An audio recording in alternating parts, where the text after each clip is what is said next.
Assalamualaikum warahmatullahi taala wabarakatuh. Bagaimana teman-teman, adik-adik semuanya pada hari ini semuanya sehat?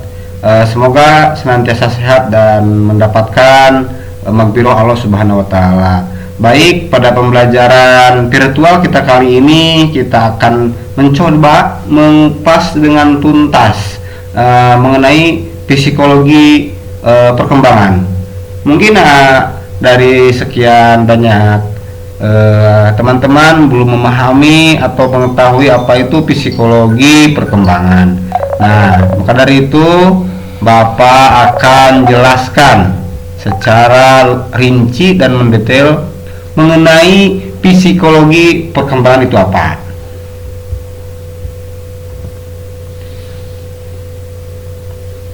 Perkembangan.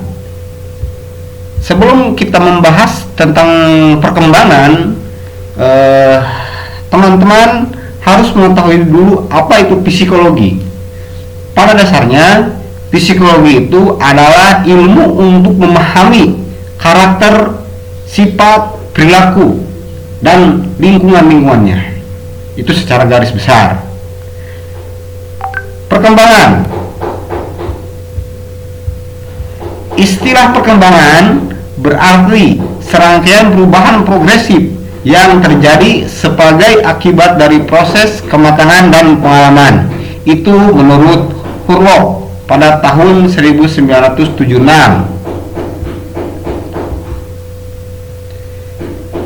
Dia mendefinisikan perkembangan sebagai long-term change and operation growth, varying pattern of thinking, social relationship, and motor skill. Sementara itu, Diane Papelia tahun 2008 mengatakan perkembangan sebagai perubahan yang berkesinambungan dan progresif dalam organisme dari lahir sampai mati. Pertumbuhan perubahan dalam bentuk dan dalam integrasi dari bagian-bagian jasmania ke dalam bagian-bagian fungsional dan kedewasaan. Kemunculan pola-pola asasi dari tingkah laku yang tidak dipelajari. Yang dimaksud dengan perkembangan adalah perkembangan itu tidak terbatas pada pengertian pertumbuhan semakin membesar, melainkan di dalamnya juga terkandung serangkaian perubahan psikis yang berlangsung terus-menerus dan bersifat tetap dari fungsi jasmaniah dan rohaniah yang dimiliki individu. Itu sekilas tentang perkembangan, ya. Secara garis besarnya, orang yang berkembang itu dapat dilihat dari bentuk dan ukuran. Ukuran apa? Ukuran jasmania dan juga kecerdasan emosionalnya. Selanjutnya pertumbuhan. Karena kita membahas tentang psikologi perkembangan, maka tidak dapat dipisahkan dengan pertumbuhan. Sejatinya yang namanya manusia itu dari hari ke hari, bulan ke bulan, minggu ke minggu, dan tahun ke tahun itu selalu ada pertumbuhan, baik dari sisi jasmania maupun dari sisi sosial emosionalnya. Dalam konsep perkembangan juga terkandung pertumbuhan atau disebut dengan growth. Sebenarnya merupakan sebuah istilah yang lazim digunakan dalam biologi, sehingga pengertiannya lebih bersifat biologis. Istilah pertumbuhan khusus dimaksud untuk menunjukkan pertama, besarnya ukuran badan dan fungsi fisik yang murni. Istilah perkembangan lebih dari mencerminkan sifat yang khas mengenai gejala psikologis yang muncul. Nah, di sini menurut F.J. Moore dikatakan bahwa yang dimaksud dengan pertumbuhan itu adalah proses perubahan fisik dari masa ke masa. Misalkan kalau anak kecil atau balita biasanya suaranya itu cempreng. Semakin besar, semakin dewasa, maka suaranya akan semakin agem kalau bahasa Sunda. Atau dari ciri-ciri fisik.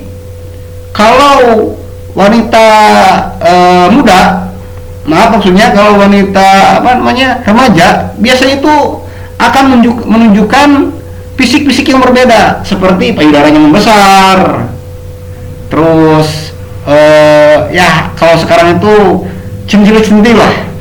Itu akibat ada pertumbuhan dari sisi fisik maupun dari sisi sosial. Tujuan mempelajari psikologi perkembangan. Baik teman-teman, apa sih pentingnya tujuannya mempelajari psikologi perkembangan itu?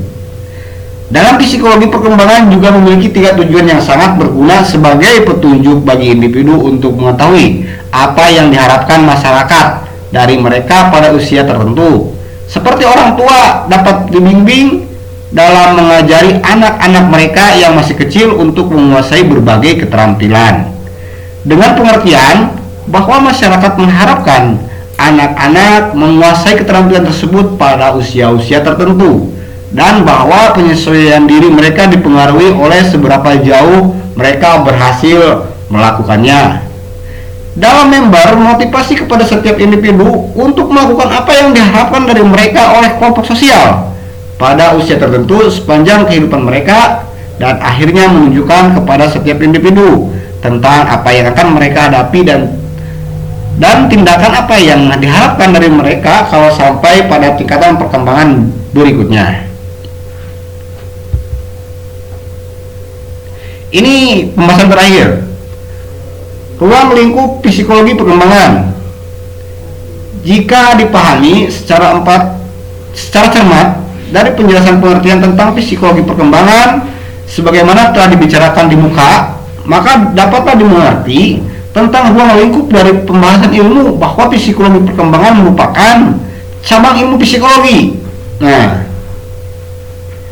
objek pembahasan ialah perilaku dan juga gejala jiwa seseorang, karena di dalam ilmu psikologi itu banyak cabang-cabang sekali yang mempelajari tentang hal itu, teman-teman. Ada psikologi perkembangan, ada psikologi pertumbuhan, ada psikologi pendidikan, dan lain sebagainya. Adapun gejala jiwa atau perilaku manusia dalam ruang lingkup lain dibahas oleh psikolog yang lebih bersifat khusus, yang secara ilmiah mendasarkan pada hasil penemuan psikologi faal, psikologi abnormal, psikologi belajar, psikologi industri, dan psikologi remaja.